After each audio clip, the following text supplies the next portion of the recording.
Come on, fat boy. What's going on, people? Welcome back to the Host Financials Podcast. I'm Austin. Susie. And today we're doing a big fat update. Everything about Truist Bank. Came that Rubik's Cube for my guy. Yeah. I got Hezzy here, our son. So he's hanging out with us today. What's up, baby? How you doing? Doing good. You doing all right? Amazing. Had a good day today? Had a good day. All right. We rested today. We did rest today. All right, let's get into it. So we're diving into all things Truist. We have a lot of clients, a lot of people have a lot of information about all the funding options of Truist. They have a lot of different products. Some we recommend, some we don't. Yep. And so we're just going to kick game, give a lot of sauce, and talk about some of the, at a high level, talk about some of the things when it comes to, qualifying and getting approved for, like 0%, like just business funding out of Truist, right? So where do you want to start this thing? Let's start with giving the major updates. Okay, what's the major update? You used to be able to walk into Truist or apply online, and even without opening a bank account, you used to be able to walk out with 25K 0% card on the business side. That's dead. It's no longer happening.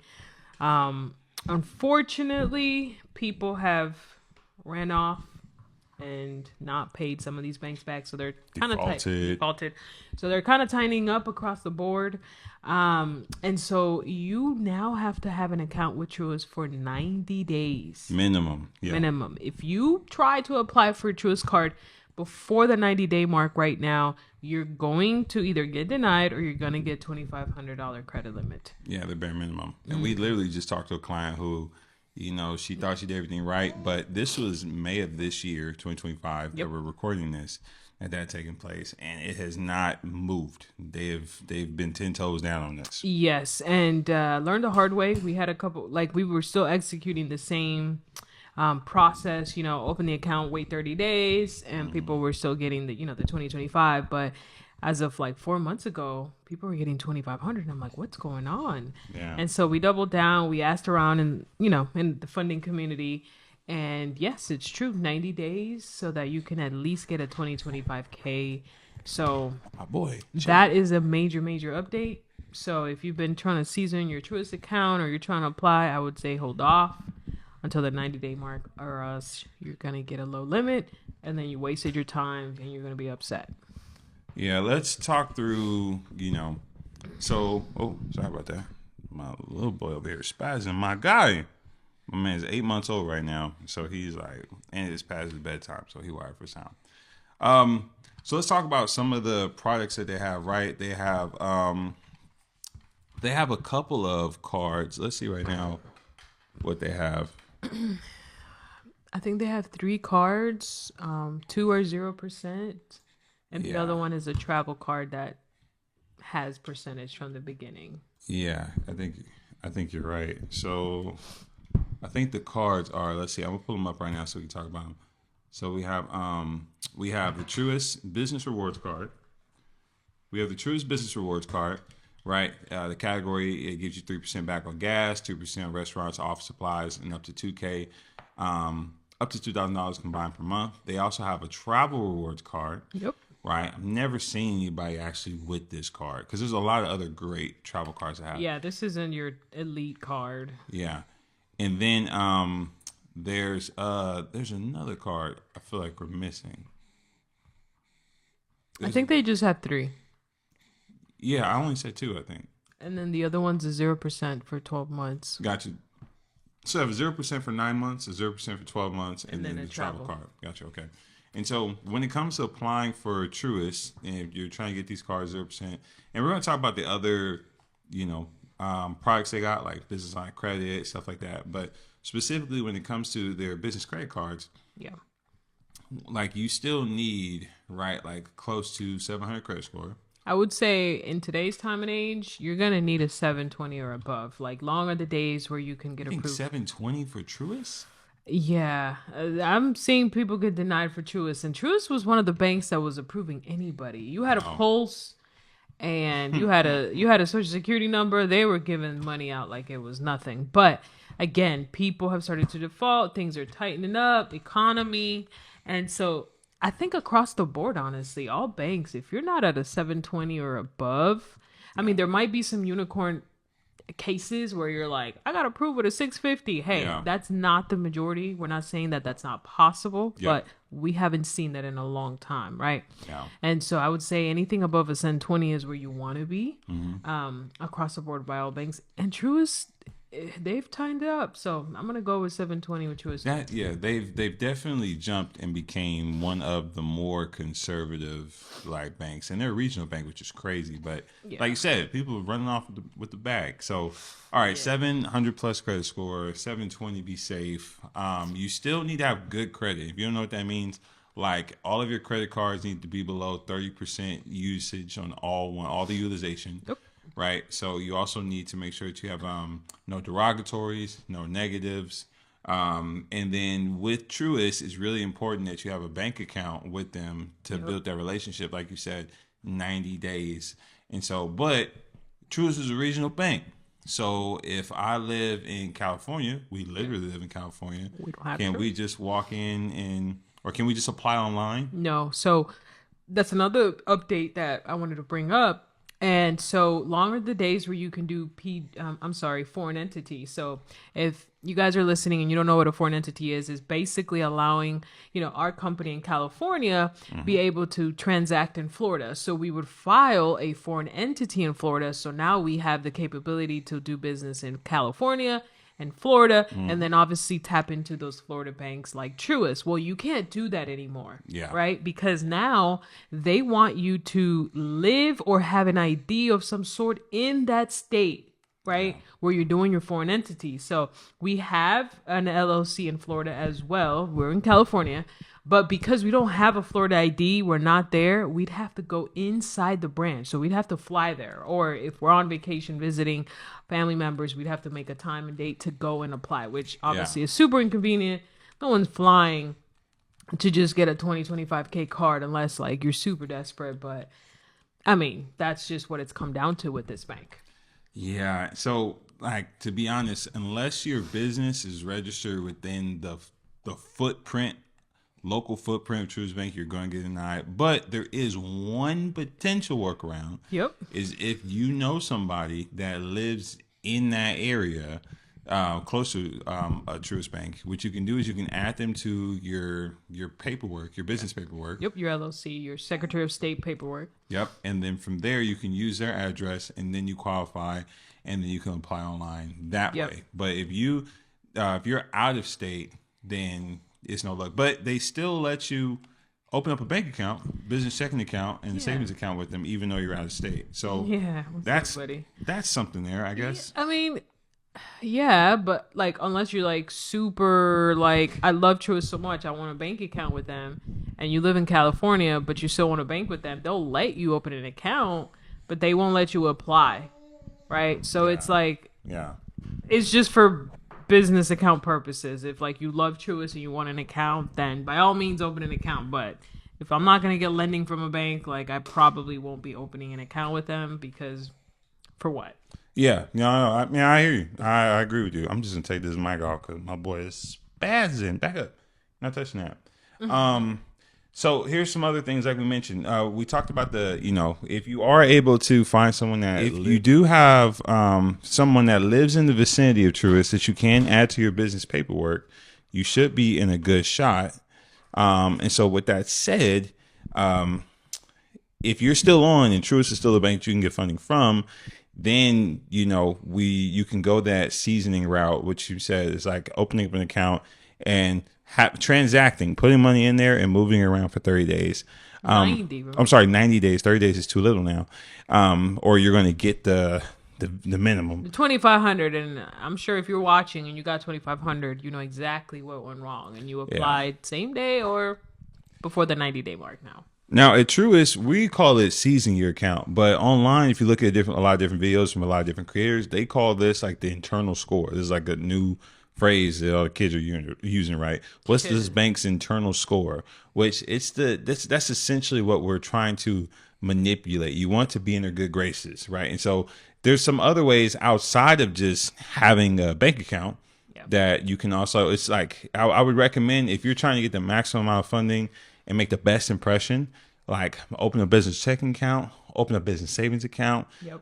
You The can more also products, the better, right? Yes. So like if you bill your clients and you use invoices, get a merchant account with them, right? If you have some money saved up and you put it into a CTA account, the more products you have with a bank, the more lending they're going to give to you. That's just banking 101 for any bank. Yeah.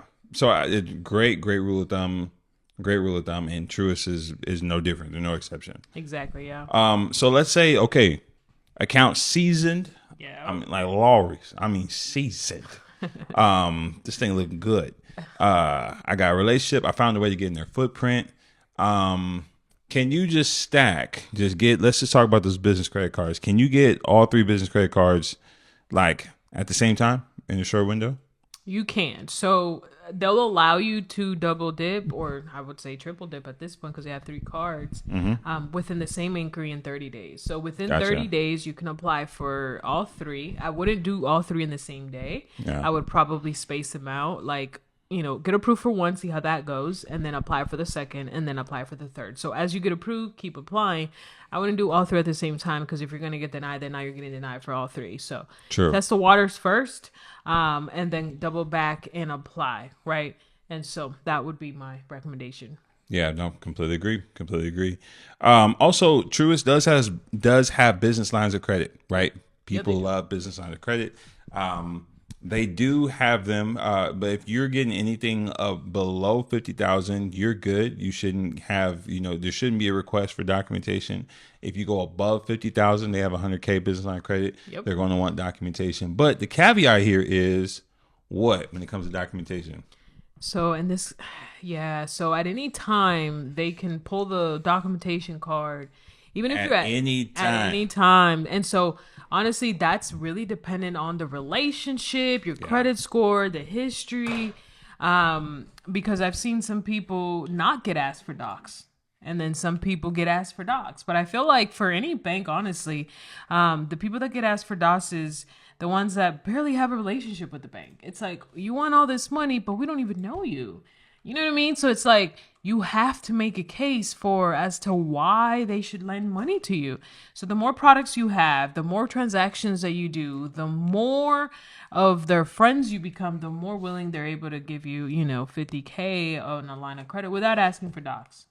So, and by docs, we mean taxes. They want to see taxes from the previous year, or sometimes they want to see bank statements, 2 to 3 bank statements from other business accounts that you might have. So if you have Chase, if you have Wells Fargo, they want to see that. So just FYI, anything under 50, you most likely won't get asked for docs, but sometimes they do. So just be prepared. Yeah.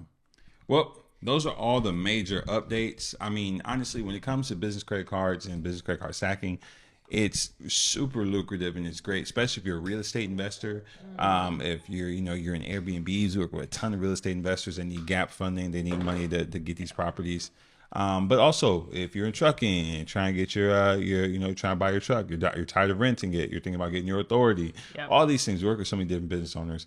And so if that's you and you're interested in trying to figure out, how I can secure funding for my business, click the link below to work with us, shoot us a message. And if you qualify, we'll hop on the call and see how we can get your funding goals.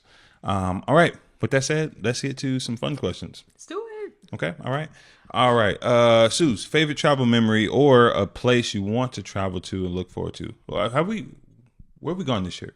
We've only gone one place, right? This year, only Hawaii. Hawaii. Yeah, we say only Hawaii. I mean, it was a great time. Oh, Hawaii, Texas. Yeah, we did Texas. But Hawaii, we did Texas as well. Hawaii was awesome. We stayed in Waikiki.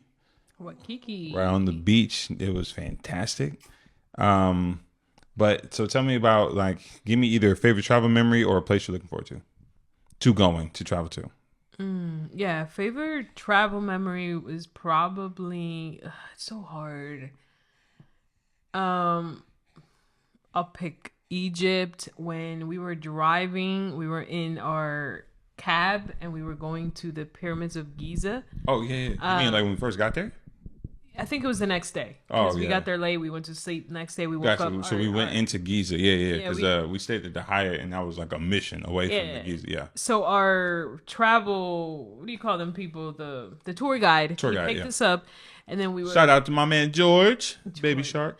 And so he picked us up, and then we were driving to the pyramids. Like the famous 3 pyramids that you see everywhere on TV and stuff. And then all of a sudden, we kept driving, and then they started becoming clear, like we could see them, and I'm like, oh my gosh, like I'm in Egypt, like that's crazy. So that was like a core memory I'll never forget. I have so many more, but that stuck with me, and I'm pretty sure you know exactly what I'm talking about, that memory. Yeah. I mean, we got a bunch of really cool core memories when it comes to Egypt. One of my favorite ones is like I have a video of you walking up to the pyramids. And it was just kind of surreal, like standing next to those things, and then just like, because it's one of the wonders of the world for a reason. Yeah. So that's awesome. I know I got some pictures here we can speak to. We definitely have some. Hey, fat guy, don't be. Hey, what's going on? He needs to be asleep. I know. He's cooked. I don't see our Egypt album. Oh, it's way over there for some reason. Yeah, it was awesome. That was probably the coolest. Yeah, the video of just you walking up to see the pyramids, and so it was awesome. We stayed at the Hyatt Regency, I think. Yeah, out there. Really nice. Recommended. The breakfast was off the chain. It's probably one of the best breakfasts we've ever had in a hotel. Top 5. Like hotels in the U.S. are like super crap. Like the continental breakfast is like whack. Yeah. Like it's super whack. But like in these other third world or just outside of the U.S. period, the breakfasts are insane. And this place was like. Now, also just because we're done with the Truist stuff, we're just having fun now. So a little bit of context and background on this trip. We found it last minute. So we love business credit cards. And I specifically love like Chase and American Express because we use points and miles to travel. So it was just my wife and I. We had 2 kids at the time. You weren't pregnant here. We just had Ari. I was not pregnant. You're not pregnant. He wasn't even a thought. You're right, because this was a while back. I was not pregnant. We only had 2 kids, and we were alone in the trip. So shout out to my brother. Shout out to twin brother. So my brother came out, and him and my grandmother tag team watched the kids. And we went to Egypt for 5 days. We traveled Air France. I used Chase points to book that flight. They had a transfer bonus because like KLM Air France always does. If you're in the points and miles, you know what I'm talking about. They had 20% transfer bonus. We booked the tickets, flew out of LA, from LA to Paris. For Paris, I am not. French people are mean. I'm sorry. If you're French, I love you. I'm sorry. French people aren't mean. Parisians. People that live in Paris. Yeah, not French. I take that back. I apologize. Parisians, they the New Yorkers of Europe. Or the New Yorkers of Western Europe. But anyway, so we connected from there, and then we went down to Cairo, and then we even took some in-country flights in Cairo, which is cool because since I had Chase points, Chase transfers to United Airlines. United Airlines is a part of the Star Alliance, which is, who else is in the Star Alliance? EgyptAir. So I was able to transfer points from Chase to United and book EgyptAir flights that way. Yeah. And that made everything dope. But shout out to my brothers for making that trip happen. How much did we spend out of pocket for this trip? Oh man, not a lot. I mean, we didn't do 5-star hotels. I mean, Hyatt was also Chase points. So what was kind of pricey? All the like pyramid events and things. Yeah, like going into the historical sites it's like that's 20, 30, $50. But outside of that, Egypt was a very affordable country, super cheap, and it's not for the weak. If you can't haggle, you getting chewed up. Yeah, you better walk in there and be like, Alhamdulillah, shukran. Or like, that's my Arabic popping shukran, out. How do you say like no more or no thank you? Oh man, I remember. La shem, la crown. Something like that. You close. I couldn't tell you. Like I have an Arabic list. I have an Arabic list of just like different Arabic words I had to learn. Here, I'll tell you right now. Yeah. It was here you go. It was so shukran was thank you. So no shukran or la shukran. That's what it is. So la is no. So la shukran. Yeah, so we had to use that a lot, and I consider myself to be a very resourceful and haggle type of person. I love the chase. You got ate alive. I love getting a good deal. Ate alive. The bazaars are not for the weak. It's like a high, right? It's like I need to get a good deal, but this place I wasn't ready for that. I was very much intimidated. The way they come is very aggressive, and even after you say no, like they don't care. Yeah, I mean, you gotta respect the hustle. You out there, you trying to make it. The $1 was 46 Egyptian pounds. Like people weren't making nuts. So to give you context of how far the U.S. dollar went over there, we hired a man to drive us around for 8 hours for what, $20? $20, and he was like so elated. And it was a deal. It wasn't like, it was still a discount to a certain extent. Yeah. But think about that. 8 hours. To drive around for $20 is crazy. And so it just shows you in Egyptian pounds, like, because they have, like, for example, they have Uber, but a lot of it is like they had like rideshare apps. What's it called? They had their own, didn't they? They had their own, but we used Uber when we did. Yeah, so they have their own rideshare apps too, and so and even having a car in Egypt is expensive. But they're not getting up. Their tourism is up, but they're not getting a ton of rides. So for him, he was just going to take the solid 20. But it was awesome, beautiful country. We had a beautiful time. We might just make a video about just breaking down our time there and how much of a beautiful time we had. Nubian Village. Going down to Luxor, I met somebody that I looked up to in college. That was a famous rapper there. Crazy. I might throw that video in here. We have it on the channel. So it was super cool. Keith Wallace was his name. Shout out to my boy at Bars. Reach one, teach one. So it was beautiful. It was beautiful. Great trip and great time. That's a great travel memory. I love that. I want to make more of that. Like, I'm itching to travel. Yeah, we're gonna get out of there, and you guys will hear about it. But in the meantime, we appreciate you guys tuning in and staying on. If you guys have any questions, leave them in the chat or leave them in the comment section. If you are interested in business funding, trying to acquire funding for your business, click the link below to work with us. And we look forward to connecting with you soon. And also, if you've ever been to Egypt, if you know what we're talking about, put in the comment section. I want to know, what was your experience like? I'm trying to see if we just had that experience. We also went through the month of Ramadan, so it was beautiful too. A lot of things were closed. We didn't get like the full experience. Yeah. It's night time. With that said, we love y'all. We'll see y'all in the next one.